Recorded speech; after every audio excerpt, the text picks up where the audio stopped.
বাজার একজন খাব্বাজ, শাবুন খাব্বাজ, যুবক রুটি বিক্রেতা। সে রুটি বিক্রি করে, চুলার মধ্যে রুটি সেকে।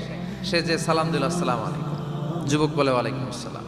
আহমদ ইবনে হাম্বল বলে, যুবক আমার যাওয়ার জায়গা নেই, সফরে বেরিয়েছি, খুব শীতে কষ্ট পাচ্ছি, রাতে যদি তোমার এই চুলা থেকে একটু আগুন পোহাই কোনো সমস্যা?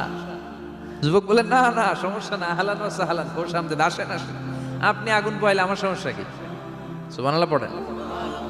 আল্লাহ শুকরিয়া করে উনি বসলেন আর আগুন পোহাচ্ছেন, আর খেয়াল করলেন যুবক রুটি বানায় আর পরে আস্তাগফিরুল্লাহ, রুটির দলা বানায় পরে আস্তাগফিরুল্লাহ, খামির বানায় আর পরে আস্তাগফিরুল্লাহ, রুটি নিয়ে উনুনের ভিতরে চুলার ভিতরে সেকা দেয় আর পরে আস্তাগফিরুল্লাহ, দোকানদারের কাছে কেউ আসলেই সে রুটি দেয় আর পরে আস্তাগফিরুল্লাহ, ক্রেতার কাছ থেকে টাকা নিয়ে ক্যাশ বক্সে রাখে আর কি পড়ে, আবার রুটি বানানো শুরু করে আর কি পড়ে, খালি এইটাই পড়তেছে। ইমাম আহমদ ইবনে হাম্বল তো